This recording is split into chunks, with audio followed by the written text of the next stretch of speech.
Muito bem, meus amigos, vamos lá. Estudo de hoje, o nosso Sexo e Obsessão, de Manuel Filomeno de Miranda, psicografia do Divaldo. Vamos para o capítulo número 7, Programações Abençoadas. Nós vimos no encontro passado o trabalho feito junto a Jean-Pierre, o nome do espírito obsessor, que estava ali vinculado a Mauro devido à história que eles tinham com o passado. E aí então o Filomeno descreveu para nós, primeiro, o atendimento que Dilermando, aquele espírito amigo, prestou para a diretora da escola, depois a condução do Jean-Pierre para aquele centro espírita, para que ele pudesse ser orientado dentro daquela reunião mediúnica. E aí, depois no final, nós tivemos algumas considerações que o Filomeno trouxe para nós sobre o trabalho mediúnico propriamente dito, a organização, o compromisso, os propósitos dos trabalhadores. E aqui o que chamou a nossa atenção foi que o Jean-Pierre, então, ele seria retido naquele centro espírita para auxílio não só a Mauro, que era, nesse caso aqui, a vítima da obsessão, mas também ao próprio Jean-Pierre. E nesse momento, depois que toda aquela conversa aconteceu, o Filomeno trouxe para nós aqui um pequeno detalhe que ele reforçou sobre o trabalho que estava sendo feito. Então ele colocou assim: enquanto o agressor de Mauro era adormecido em nossa esfera de ação, interroguei o irmão Anacleto. Considerando-se que o amigo espiritual atendido não estava interessado na própria renovação, trazê-lo a contragosto a essa reunião de esclarecimento e de libertação não incidiria em violência contra o seu livre-arbítrio? E aqui depois o irmão Anacleto esclareceu que, embora o livre-arbítrio seja uma concessão divina, esse livre-arbítrio está condicionado a direitos e deveres. E no caso aqui, que a situação que a gente está acompanhando, ele fazia então, o Jean-Michel fazia uso desse livre-arbítrio para prejudicar a si mesmo e para prejudicar a outrem, Nesse caso, então, fazendo com que ele perca o direito do livre-arbítrio pleno e acabe, então, sendo observado a partir das limitações que ele mesmo se impôs pelas escolhas que ele fez. Então, por isso foi esclarecido. Conseguiu, Maza? Então, foi esclarecido aqui que o trabalho foi feito em benefício dele próprio também. Que bom, que bom. Depois aqui, então, terminada essa parte, a movimentação espiritual era muito grande na sala, relativamente exígua no seu espaço físico. As paredes, no entanto, haviam desaparecido e o ambiente alargava-se, além dos limites estabelecidos pela constituição material.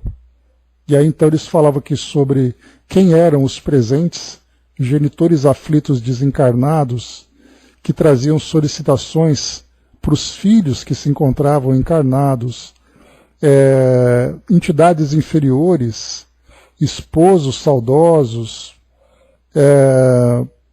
amigos ansiosos, enfim, ele foi trazendo para nós aqui um relato geral sobre o ministério socorrista que acontecia naquela instituição. Tivemos aqui uma prece final, feito pelo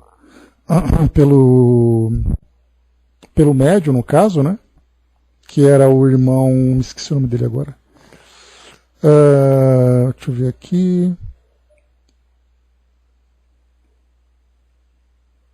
Foi feita aqui então a prece final. E aqui depois, nesse capítulo 7, então, aqui, Felipe. Então o irmão Felipe, que era o coordenador do trabalho, que era aquele doutrinador, e ele então fez essa prece final. Capítulo 7, vamos lá então. Programações abençoadas. Bom dia, embaixador. Concluídos os trabalhos mediúnicos e afastados os membros encarnados do grupo, da instituição, rumando aos seus lares, continuamos em febril atividade espiritual junto àqueles que haviam sido atendidos, cuja terapia deveria ser mais acurada. Alguns seriam transferidos para a nossa esfera de ação, outros ficariam alojados nas instalações da casa, diversos seriam liberados, a fim de elegerem o melhor caminho a seguir, respeitando-se a liberdade de escolha de cada qual. Experimentaram a claridade que deslumbra, agora seria necessário deixar-se penetrar pela luz, de modo a beneficiar-se largamente dos seus recursos preciosos, né? Bom dia, Dudu. Então, o que é observado aqui é que o trabalho presencial dos encarnados havia terminado. Agora vem o trabalho espiritual, que é exatamente, né, dar ali o tratamento devido para cada grupo de espíritos que foi ali atendido. Então, desde aqueles que seriam encaminhados para outras unidades, para outros locais, para o devido atendimento, outros que seriam tratados na própria instituição, nesse caso na estrutura espiritual, que era, como a gente viu, né, além das paredes, a própria estrutura fluídica, tinha ali ambientes, tinha ali um espaço para os devidos atendimentos. E aqui o que chama atenção para nós é esse terceiro grupo, que muitos deles seriam liberados. E a partir dessa liberação, eles então novamente fariam uso do livre-arbítrio para escolherem o próprio destino. E nesse caso a gente viu que não eram aqueles espíritos que traziam ali uma gravidade de comportamento. Eram muitas vezes os próprios espíritos que se encontravam em sofrimento. E no caso do Jean-Michel, ele, pelo comportamento dele, ele prejudicava gravemente o Padre Mauro, vendo ali pelas consequências que nós acompanhamos. Então aqueles que ficavam retidos, aqueles que eram liberados, escolhendo depois o próprio destino. Aos primeiros minutos da madrugada, o irmão Anacleto convidou-nos, a mim e a Dilermando, para arrumarmos a casa paroquial, a fim de trazermos Mauro a reflexões através do desdobramento pelo sono, o que não foi muito difícil. O seu estado de ânimo em quebrantamento facilitou-nos o recurso especializado e, adormecido, conduzimos-lo ao recinto onde se operava a reunião mediúnica, no caso ali o Centro Espírita.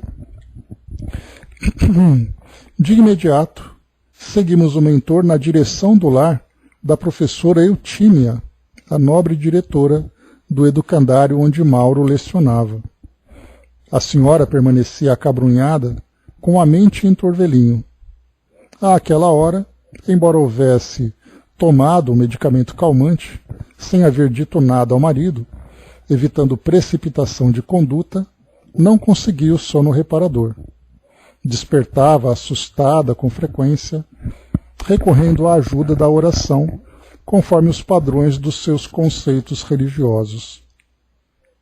Enriquecida por uma família bem constituída, mãe devotada de 2 crianças com idades entre 8 e 10 anos, uma linda garota e um simpático varão, o esposo era um homem sério, voltado para questões espirituais da religião que ambos professavam, que nesse caso era a religião católica, que era uma escola, inclusive católica, já que tinha ali padres como professores. Podemos afirmar que se tratava de um lar construído em bases cristãs, sem as excentricidades dos comportamentos mundanos da atualidade, em que o vazio existencial e a vulgaridade têm primazia nos relacionamentos que deveriam ser afetivos. Adentramos pelo lar e encontramos alguns espíritos amigos que ali também se domiciliavam em face das vinculações afetuosas como a família. Tudo transpirava paz e bem-estar numa psicosfera de harmonia, o que é, de certo modo, bastante raro nas famílias contemporâneas e nos seus ninhos domésticos. Aqui também o que chama atenção é os espíritos amigos que ali também se domiciliavam. E se domiciliavam dá a entender que eram espíritos que estavam ali com frequência junto àquela família. E esse domiciliavam, ele dá para nós ali um entendimento de que é espíritos que moravam ali, né? E nesse caso a gente vai entender pela própria condição desses espíritos, por serem amigos, eram aqueles espíritos que estavam vinculados à família, mas sem necessariamente estarem ali constantemente presentes, porque não é o tipo de papel que espíritos já bem esclarecidos, né, fazem. Né? Então, a gente vai entender dessa forma, que estavam ali sempre presentes junto à família, trazendo ali a inspiração, a proteção e, claro, também cuidando ali das suas atividades. O nosso instrutor adentrou-se na alcova e, enquanto o aguardava do lado de fora, em bom diálogo com os novos amigos, após breves minutos, trouxe em desdobramento parcial a digna senhora, que dormia também em espírito, experimentando um repouso saudável que faria muito bem ao seu organismo vitimado pelo choque pós-traumático. Então aqui é interessante a gente ver que o espírito, lembrando que ela tomou aquele medicamento, e a gente já chegou até a falar sobre isso, de que forma que o corpo físico influencia o espírito. Como é o caso, por exemplo, que a gente vê nas cirurgias que são feitas aqui no mundo físico, onde nós, pacientes, né, somos anestesiados e tudo mais, o corpo fica totalmente ali inconsciente e nós, enquanto espíritos, sofrendo também o efeito dessa medicação que foi aplicada no corpo, acaba também sofrendo essa inconsciência. Então isso é bastante comum, o corpo adormecido e o espírito também adormecido, devido ali à influência do corpo sobre o espírito, né? E aí então, nesse caso, ela tomou esse medicamento, esse calmante, embora ela tivesse aquele sono tumultuado pela própria condição espiritual, né, que a mente está sempre ali em atividade, o efeito da medicação acaba deixando que ela fique ali mais relaxada nesse caso, né? Então, por isso, quando ela foi desdobrada, e claro, com o trabalho também dos espíritos, para ajudá-la no seu refazimento, para que no dia seguinte pudesse ter aquela clareza de raciocínio, aquela boa disposição para o trabalho, até porque ela tinha ali outros tantos compromissos, né, junto à escola, com os alunos, professores e tudo mais. Ela então se encontrava também adormecida. Então não são raras as vezes em que nós, em desdobramentos, somos conduzidos em espírito, em espírito adormecido, ao plano espiritual. E quem comenta bastante sobre isso é o livro Transição Planetária, né, psicografado pelo Divaldo, eu acho que é o Filomeno, que é o autor espiritual, e fala sobre a preparação da transformação do nosso mundo, né, de mundo de provas e expiações para mundo de regeneração. E aí então muitos espíritos de outros mundos estão se preparando para reencarnar no nosso. Nesse caso, mundos mais desenvolvidos, ou mundo mais desenvolvido, e esses espíritos então se preparam para reencarnar aqui junto a nós. E essa reencarnação naturalmente se dá junto a famílias que são selecionadas, e por isso então esses pais eram conduzidos ao plano espiritual para terem ciência do que acontecia, para fazerem parte desse planejamento também.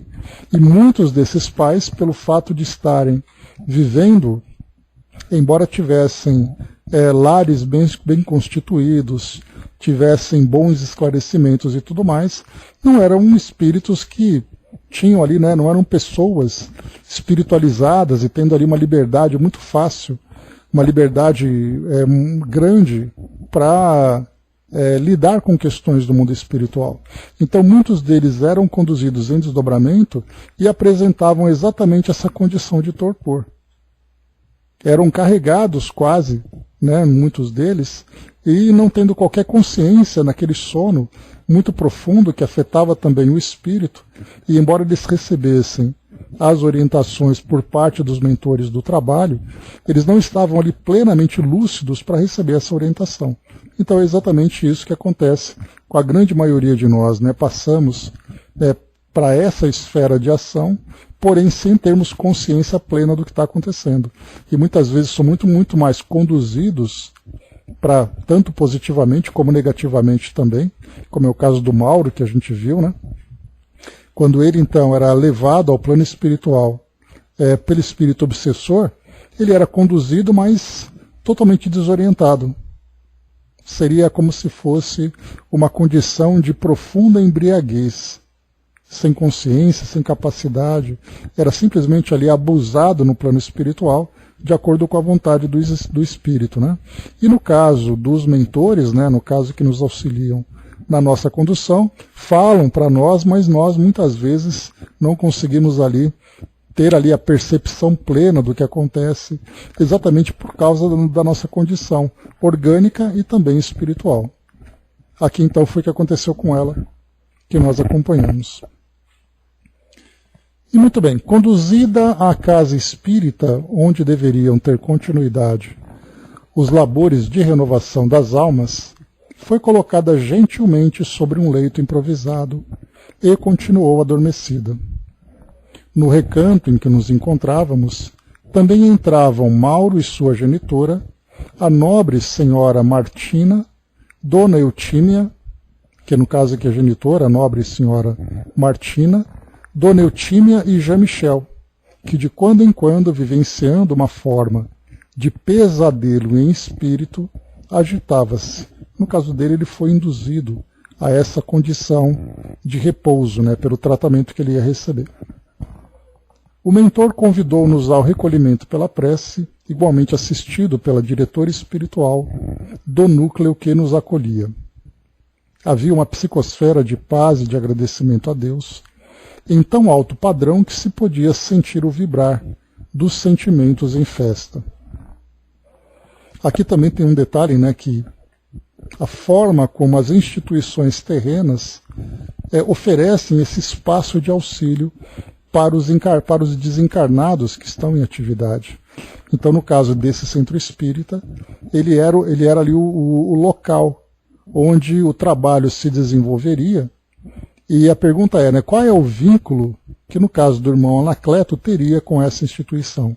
Seria ali um trabalho recorrente ou seria ali um trabalho específico para aquele espírito, para aquela condição? Após sentida a oração, o benfeitor Anacleto acercou-se da nobre mestra e convidou-a ao despertamento, enquanto nós outros fazíamos o mesmo com Mauro, e Dilermando, com bondade e energia, despertava Jean-Michel.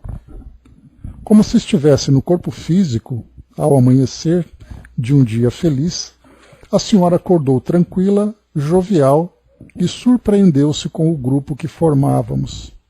Antes de apresentar alguma interrogação, o mentor explicou-lhe: estamos reunidos em nome de Jesus, a quem todos amamos e devemos carinhoso respeito, a fim de estudarmos o drama da manhã passada, envolvendo nosso sacerdote Mauro.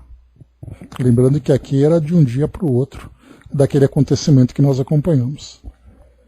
Não estranhe esse acontecimento, que é mais comum do que pode parecer, em razão dos fenômenos da vida terem a sua causa em programações aqui na esfera da realidade.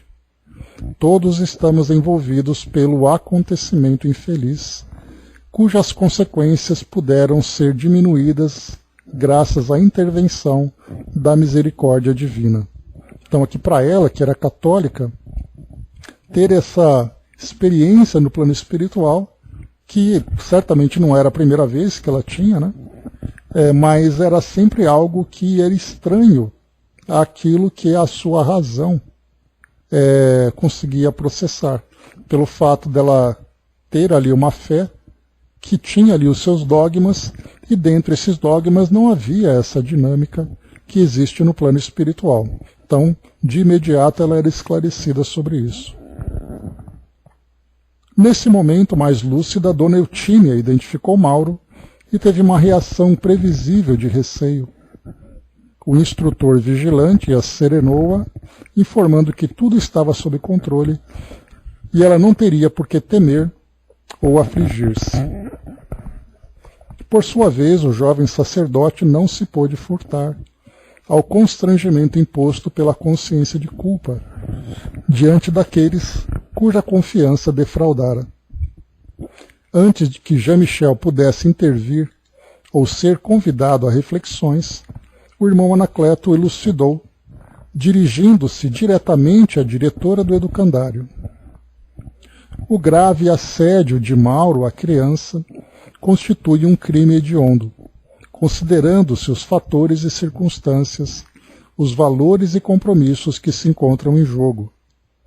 Sem diminuir-lhe a responsabilidade pelo gravame, é justo considerarmos que o mesmo se encontra fora do equilíbrio emocional e racional, vitimado por conflitos hórridos e sob a injunção de forças desconexas do mundo espiritual inferior que o aturdem e comandam mentalmente. Assodado na libido pelo vício mental e pela ação nefasta de um perseguidor espiritual, planejava abusar da inocência da criança.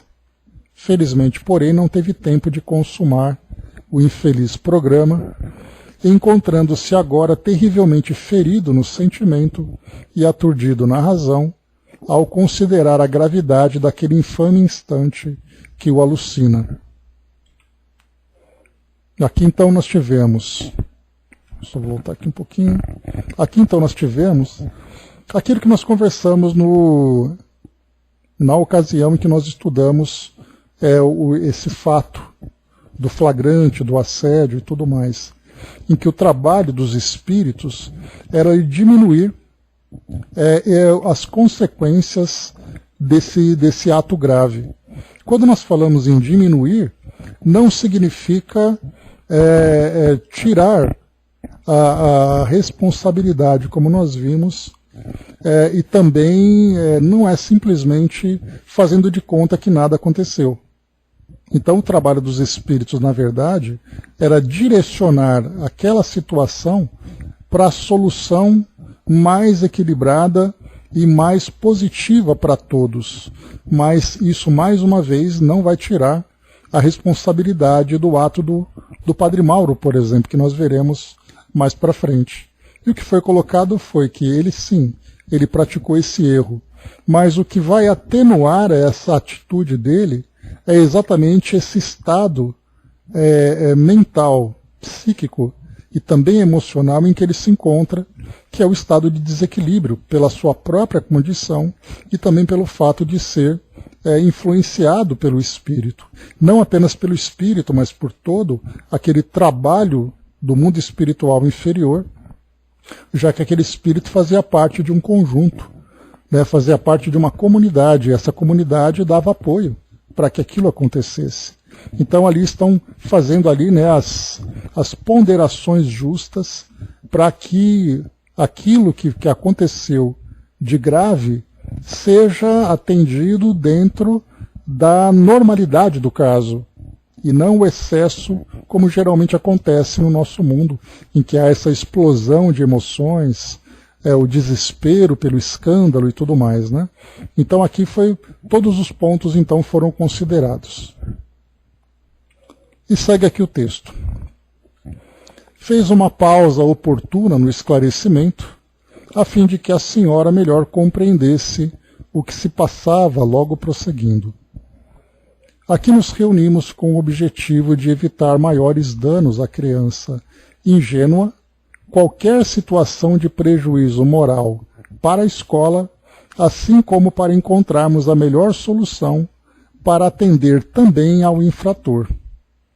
Todo erro pode ser reparado, especialmente antes que se transforme em tragédia. O nosso amigo já dilacerou os sentimentos de algumas crianças e soube atrair ao regaço com sagacidade e astúcia,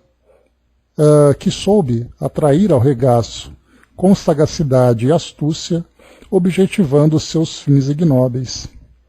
chega o momento de ser-lhe dada a oportunidade de reparação, através da qual se liberte igualmente do tormento que o vem assediando há muitos anos desde antes do berço, tendo-se em vista o local de onde procedeu no rumo da desencarnação.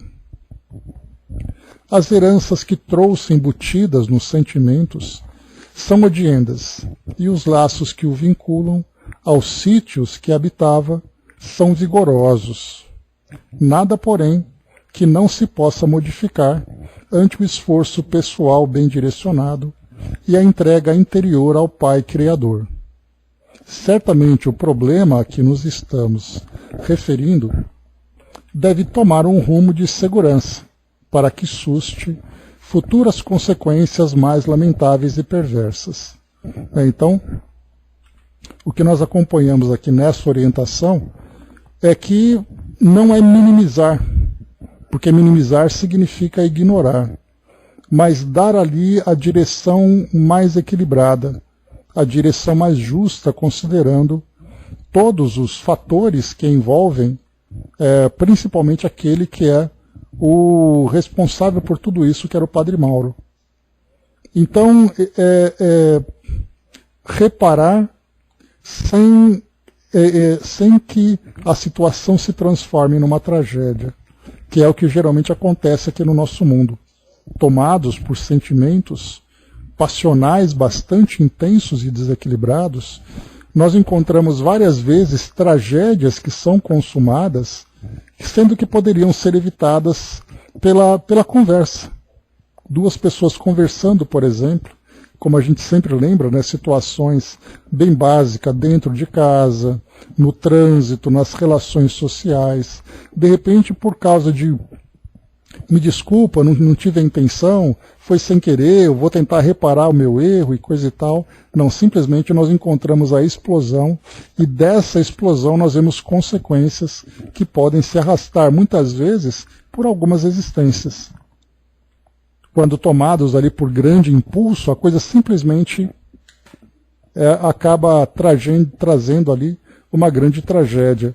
Inclusive nós vemos, né, até nos telejornais que são mostrados, uma pessoa, por causa de uma atitude impulsiva ou por causa de um julgamento precipitado, acaba fazendo com que a vida dela mude completamente de direção, tendo ali um comprometimento grave, que ela simplesmente, toda a programação reencarnatória que ela tinha elaborado para poder se desenvolver, foi por água abaixo, entrando agora por um outro caminho em que vai demorar muito mais para poder se resolver. Tudo isso por causa da falta dessa serenidade e desse equilíbrio. E aqui então é o trabalho que está sendo feito. As consequências acontecem, né, as consequências existem, precisam ser ali acolhidas e tratadas, mas sempre com serenidade e equilíbrio, e não com o impulso que geralmente a gente acaba dando a ela. Vamos lá. Todos acompanhávamos o seu raciocínio com empatia e agrado. A senhora Eutímia, a pouco e pouco, fixou-se nos comentários do mentor e pareceu aliviar-se lentamente da tensão que a mantinha em aflição. Dando prosseguimento, o sábio amigo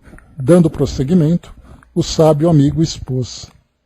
A melhor solução para este momento não deverá ter um caráter punitivo ao infrator que está doente, mas um objetivo reeducador, a fim de que, consciente da severa situação, modifique por completo a existência, dando novo rumo aos passos que devem seguir na direção da felicidade pessoal e da de todos com quem conviva.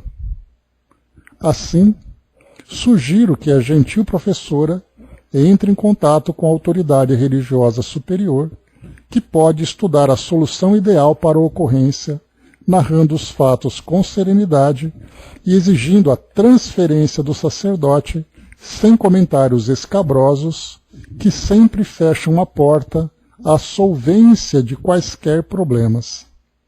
Acredito que o senhor bispo, notificado a respeito da gravidade do comportamento do seu subalterno, saberá como encarar a questão à instância superior, encaminhar a questão à instância superior, se for o caso, ou equacionará conforme sejam as instruções que tenha do alto clero. Aqui também vai um ponto, né, porque nós temos visto, infelizmente, na mídia atual, muitas notícias que envolvem religiosos, especialmente da Igreja Católica, envolvidos em casos de abusos, de assédios, de pedofilia, e não só no Brasil, mas também em outros países, nos Estados Unidos, na Europa e tudo mais. E existe então aquela grande acusação, né, aquele grande escândalo por parte da imprensa, afirmando que a Igreja acaba sendo conivente com essas situações, que em vez de tomar providências punitivas para aqueles que cometeram esse ato, acabam acobertando. E aí então a gente vai ver sempre, né, aquilo que é tratado no mundo espiritual, procurando fazer com que a justiça seja então aplicada de uma forma reeducativa, enquanto que a nossa sociedade, acostumada à justiça punitiva, pede na verdade ali, né, a punição, pede, entre aspas, a cabeça daquele que é o infrator. Então, existe ali uma grande diferença para nós ao encontrarmos esses casos, essas notícias, de qual exatamente ali o melhor tratamento que deve ser dado, qual exatamente a nossa postura diante disso. É agir com justiça, mas ao mesmo tempo agir com misericórdia. Mas essa misericórdia não significa conivência e nem significa dar ali o devido tratamento para aquele caso. Então são várias situações que nós vamos encontrar. Outros casos, por exemplo, que nós vemos de crimes que acontecem na nossa sociedade como consequência de atos passados, né? Então nós vemos, por exemplo, a escravidão, nós vemos, por exemplo, aquele holocausto da Segunda Guerra Mundial, nós vemos ali comunidades, grupos, até mesmo grandes povos que sofrem. E quando nós olhamos o histórico desses povos, nós vamos ver que, na verdade, tudo aquilo foi programado como parte de um processo educativo. Mas nós olhamos simplesmente a injustiça que nós vemos com os olhos da atualidade. Então nós temos sempre uma visão parcial, sem compreendermos, né, a profundidade da justiça que vem por parte de Deus. Então a gente fica, né, na minha opinião, esse crime tem que ser feito olho por olho, dente por dente. E não simplesmente imaginando que no passado que tem alguma coisa espiritual envolvida. Cometeu o crime, vem o castigo. Dostoiévski se lembrava disso, né? Que era um escritor russo, que ele falava, né, em um dos seus livros, Crime e Castigo. Essa ideia do crime e do castigo é exatamente essa visão que nós temos hoje. E não crime e reeducação. Ou erro e reeducação. Então aqui o que ele propõe para nós é um tratamento justo de fazer com que o Mauro seja transferido para um outro local, especialmente um local onde ele não tenha contato com o estímulo que o leva a esses crimes, que no caso aqui são esses menores, exatamente pela sua própria tendência, mas que não seja, né, da mesma forma, pelo menos é o que propõe aqui os espíritos, considerando a sua condição de desequilíbrio, de um espírito adoecido, que ele seja tratado e não castigado. E aí então esse tipo de ação, diante da visão do nosso mundo, acaba entrando exatamente em conflito com as nossas questões passionais. Em que nós desejamos simplesmente ali a total destruição daquele que é o criminoso por causa de um crime hediondo que ele praticou. Então a gente fica, mas devemos perdoar para que ele tenha oportunidade de recomeço?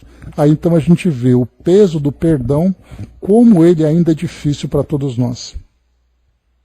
De auxiliar aquele que errou a se reequilibrar e recomeçar. Então essa reeducação, Angelina, depende de uma série de ações, de uma série de condutas morais de nossa parte, que nós ainda não temos condições de dar. É uma das imagens bastante marcantes que a gente tem, especialmente ali daquela década de 1980, era o Papa João Paulo II conversando com aquele jovem que tentou assassiná-lo. E aí o Papa João Paulo, ele se sentava perto do rapaz e conversava serenamente com ele. Não sabemos exatamente e nem saberíamos, porque era uma conversa muito íntima entre aquele que foi a vítima e aquele que foi o criminoso, assim como nós encontramos também muitos depoimentos de pais que encontram com criminosos que assassinaram seus filhos. E ali então oferecendo perdão, mas o perdão moral, mas não evitar que ele sofra as consequências daquilo que ele praticou.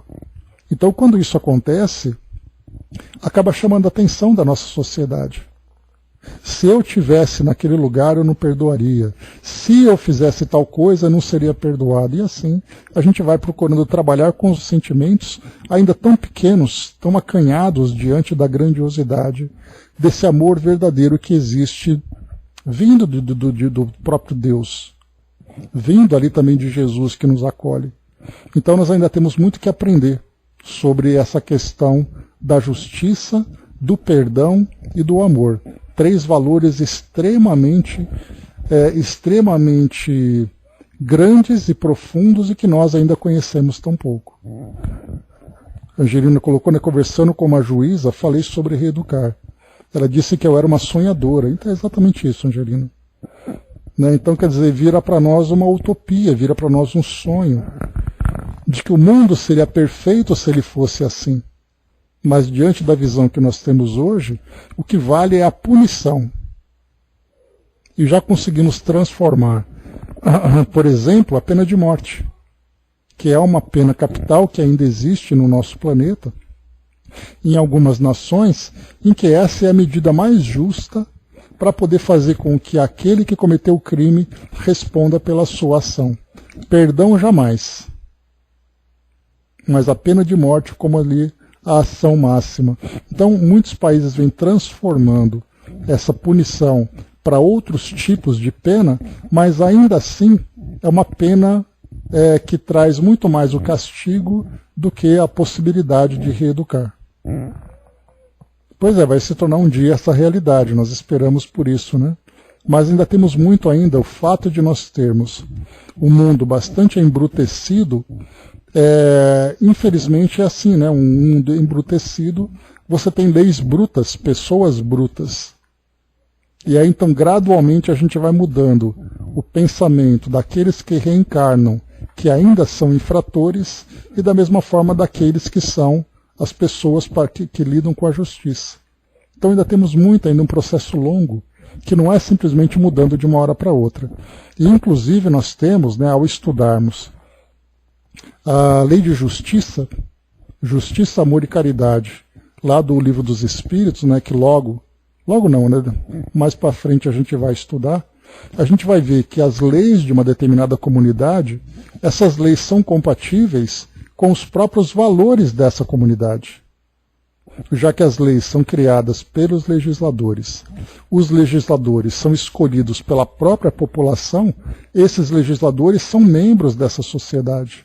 Então não dá para a gente esperar leis que trazem valores muito elevados para pessoas que vivem numa sociedade que tem valores ainda acanhados, valores ainda a serem desenvolvidos. Por isso, então, as leis vão se modificando conforme o próprio pensamento da sociedade vai se modificando. Acabando com seus preconceitos, acabando com seus rancores, trazendo novos valores, e assim vai. Né? Pois é. Então, quer dizer, é exatamente através da reencarnação que a gente vai, então, ali melhorando os nossos valores e vai fazendo, inclusive, com que os próprios crimes também modifiquem a sua intensidade. Enquanto nós tivermos crimes que são hediondos da forma como são colocadas hoje, então violência sexual, drogas, tortura e alguns outros que são classificados dentro do nosso Código Penal, quando esses crimes hediondos deixarem de existir, as leis severas que punem crimes hediondos obviamente também deixarão de existir. Significa que houve uma transformação na sociedade e, por consequência, no seu conjunto de leis. É algo que vai acontecendo gradualmente. Vamos lá então, seguindo. facultando esse tempo que pudesse ser entendido pela mestra e por todos os circunstantes, aludiu com habilidade e prudência.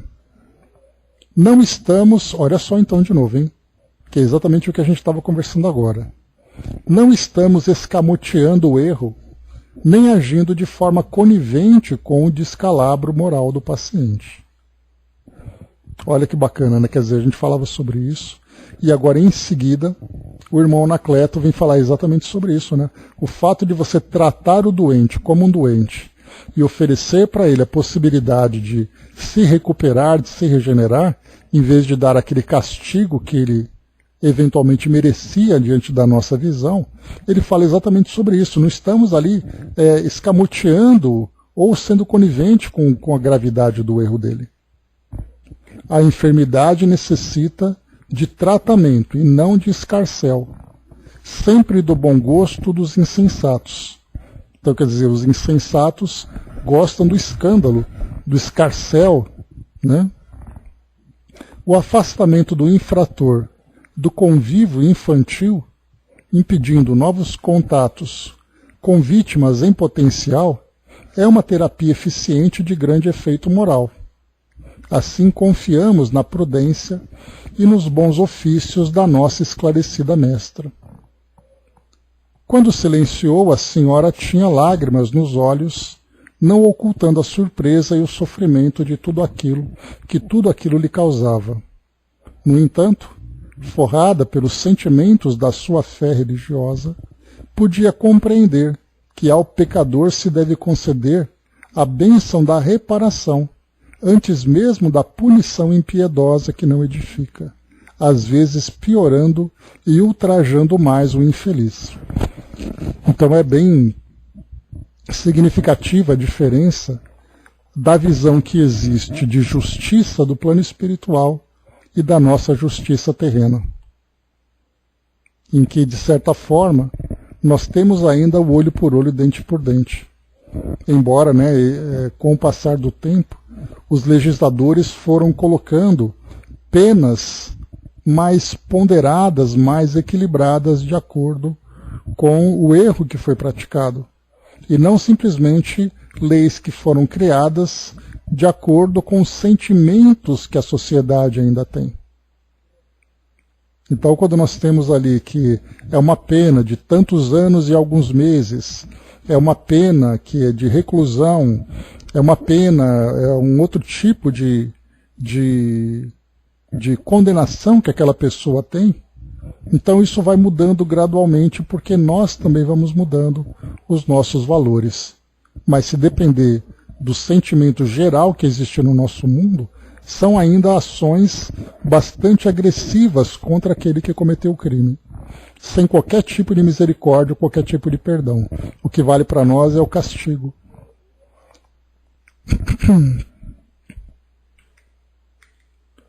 Levantou-se impulsionada por um sentimento de lídima fraternidade, acercou-se de Mauro e, tomando-lhe as mãos, falou-lhe que buscaria providências cautelosas conforme as diretrizes que lhe foram oferecidas. O jovem não se pôde conter e abraçou-a com sincera fraternidade e gratidão. Retornando ao seu lugar, a mestra permaneceu quieta, quando o mentor deu continuidade à reunião, agora se dirigindo a Mauro. Não ignoras a extensão do teu erro, e desde há muito vens tentando cicatrizar a chaga moral que te dilacera interiormente, fazendo-te decompor em espírito. Reconheces que se trata de um crime grave, no qual ocultava as tuas aflições, justificadas pelo que a ti mesmo acontecera na infância. As raízes, porém, desses erros, agora sabes que estão no teu passado espiritual, assinalado pelo deboche e pelo desrespeito a outras vidas. Nós acompanhamos, a história reencarnatória dele, em que numa existência passada ele era uma mulher na França que usava exatamente todos os desequilíbrios e abusos da sexualidade para a satisfação pessoal e da sua clientela. E agora ele volta nessa nova encarnação, trazendo essa proposta de renovação, mas ainda sofrendo os fortes impulsos dos sentimentos primitivos que ele tinha, que ele cultivava no passado e que ele ainda cultiva no presente, nesse presente. Então as raízes, porém, desses erros, agora sabes que estão no teu passado espiritual, assinalado pelo deboche e pelo desrespeito a outras vidas, principalmente crianças, né, que nós acompanhamos. Ninguém atinge esse patamar de miséria sem que não haja transitado pelos pântanos das paixões sórdidas e asfixiantes. Agora, no entanto, importem-nos os novos rumos que deverás imprimir à tua existência.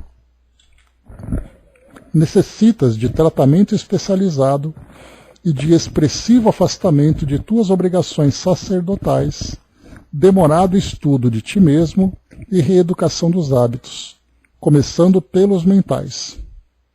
Os devaneios que vitalizas através das imagens que intercambias sob pseudônimo com outros doentes morais devem ser imediatamente interrompidos, pois que eles trazem uma alta carga de sensações perturbadoras que se te fixam nos painéis da mente, mais atordoando-te, mais excitando-te. Severas medidas disciplinares deverás impor-te, para que possas reparar as vidas dilaceradas mediante as que futuramente serão dignificadas. Ao despertares, terás uma nítida lembrança, quanto possível, desses acontecimentos de que participas, de modo que um novo programa te será delineado e deverás segui-lo com os olhos postos numa manhã feliz. Somente o bem incessante te constituirá refúgio e garantia de saúde moral sob as bênçãos de Jesus, o herói silencioso de todos os momentos. Não temas nem te permitas novos pesadelos de horror. Silenciando, foi interrompido pelos gritos impropérios de Jean-Michel, que indagava: como? O infeliz não pagará pelos crimes perpetrados? Que justiça é essa? Onde o reto cumprimento dos deveres e das leis? Como é possível acobertar tanta miséria através de artifícios piegas de compaixão e de terapias de mentira? Ele é um criminoso consciente e terá que responder publicamente pelos desvios que se tem permitido e pelo mal que vem praticando contra a pobre infância. As últimas palavras não escondiam a alta dose de ironia e o conjunto não ocultava a perfídia de que se utilizava a fim de gerar conflitos e dúvidas. Aqui só para a gente lembrar, o Jean-Michel, ele então, lembrando que nessa existência anterior, em que o Mauro era aquela mulher, aquela libertina, né, que provocava, que cometia esses crimes contra crianças que eram abusadas, que eram violentadas por aquele grupo da sua clientela, o Jean-Michel era uma dessas crianças. E ele foi vítima desses abusos também. Como nós sabemos que as nossas encarnações vão se conectando umas às outras, e nós conhecemos a história tanto de Mauro nessa última existência na França, no início do século XIX, como também o fato de Jean-Michel ter sido vítima nesse mesmo período, o que veio antes disso para fazer com que esses espíritos se encontrassem dentro dessas circunstâncias? Então, lembrando que o pai do Jean-Michel, de quem o garoto foi roubado para ser levado, para ser abusado nesse grupo, se tornou também o pai do próprio Mauro, que abusou dele na infância. Então nós vamos vendo esse ciclo vicioso sendo ali alimentado pelo comportamento dessas pessoas, mas é um ciclo que não começa do nada. Então a pergunta que nós faríamos é, e essa é uma pergunta muito provocativa, porque dá a impressão de que a gente sempre está tentando encontrar uma desculpa que justifique os erros que foram praticados. Então, por exemplo, o que o Jean-Michel vivenciou em existências anteriores que o conectou com essa experiência naquela encarnação passada? Quer dizer, o fato de uma criança ser abusada significa que a gente tem que encontrar alguma desculpa para justificar isso? Por isso, então, é a grande dificuldade, mais uma vez, que nós encontramos quando nós falamos da leitura das questões de justiça do nosso mundo, que são ainda tão superficiais se comparadas com aquelas do passado. Porque as nossas leis, que nós falamos nossas do mundo todo, cada nação com o seu conjunto de leis, de acordo com a sua cultura, vem apenas o momento, vem apenas o crime. Eles não veem ali o que gerou esse crime no passado. Quando nós falamos da legislação, se pudermos dizer assim, do plano espiritual, essa legislação leva em consideração uma longa jornada ao passado do espírito para entender que se nesse momento ele é uma vítima, no passado ele foi um algoz. Ou ele pode ter sido um algoz. Então é assim, essa conexão que existe com experiências do passado nós não conhecemos. E nós já chegamos a fazer um raciocínio semelhante a esse, quando nós pensamos assim, nós olhamos hoje uma vítima, uma criança, um homem, uma mulher, um idoso, seja lá quem for, uma vítima do presente, nós ficamos ali totalmente sensibilizados. O que é justo, e queremos que a justiça sendo aplicada contra aqueles que foram os infratores, os criminosos de qualquer ação delituosa contra eles. Mas se nós voltarmos no passado, nós veremos que essas vítimas de hoje eram aqueles que praticavam os crimes no passado. E no passado nós não teríamos pena deles.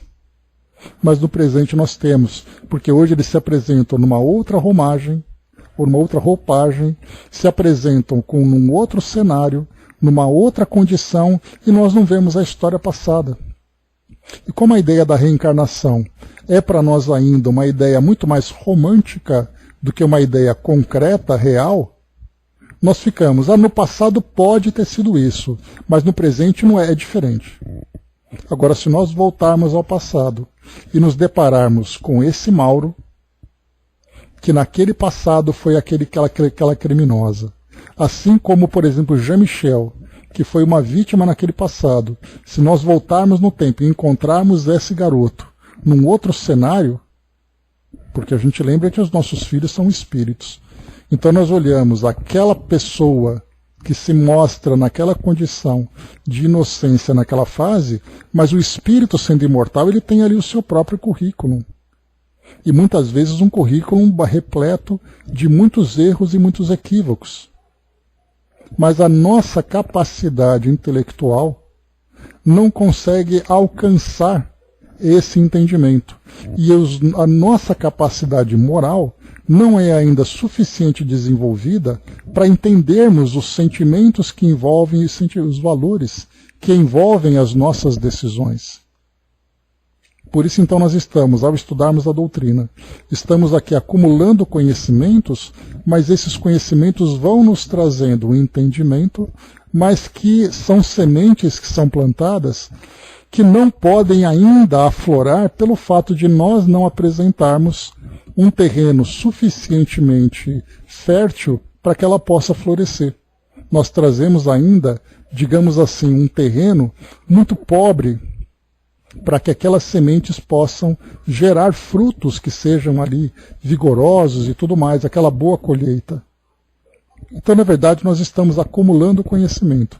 E com o passar do tempo, e quando nós falamos nesse tempo, são tempos que dizem respeito a algumas existências futuras, nós teremos a capacidade de processar e absorver esse conhecimento todo. Então, é realmente muito difícil para nós hoje, porque dá a impressão de que nós estamos procurando uma forma de justificar aquilo que acontece. E como nós não temos a convicção plena da realidade espiritual que nós vivemos anteriormente, nós sempre vamos ver aqui a injustiça acontecendo e queremos que a justiça seja aplicada da forma mais implacável possível. E quando eu falo nós falamos nós enquanto sociedade. Porque basta você fazer uma entrevista numa rua, fazer uma pesquisa, por exemplo, e perguntar como você acha que deve ser tratado aquele criminoso que praticou tal ato. E temos ali vários, né, que vão se apresentando ali na nossa mídia, né? Uma filha que mata os pais, o pai que permite o assassinato de uma filha, o marido que assassina a esposa. Como é que nós vamos processar tudo isso? Da forma mais implacável e mais severa possível. Mas aí quando nós revelamos os bastidores, nós teremos ali outras ideias, outras informações. É muito difícil para nós isso hoje. E nós temos que admitir isso. Porque a nossa razão quer dizer uma coisa, mas os nossos sentimentos estão dizendo outra. A Angelina colocou toda uma questão de uma educação moral, que vai acontecendo gradualmente, né? E essa educação, por isso que não podemos imaginar que as coisas aconteçam de uma única vez. Há necessidade de várias e várias e várias reencarnações para que nós vamos amadurecendo esse nosso entendimento, esses nossos valores. Por falta da moral, estamos ainda inseridos em uma sociedade humana injusta, né? Porque exatamente ali, porque a justiça e ao mesmo tempo a injustiça, da forma como nós vivenciamos isso hoje, nós vemos o resultado da falta do desenvolvimento moral para todos nós. E essa falta de desenvolvimento moral, naturalmente, é uma consequência da nossa falta de desenvolvimento espiritual. Estarmos ainda muito presos à realidade material e não temos o entendimento da realidade espiritual. É um tema bastante sensível, bastante delicado, mas que nós temos que reconhecer a nossa incapacidade de ter uma visão mais ampla a respeito de tudo isso. Deixa eu ver aqui.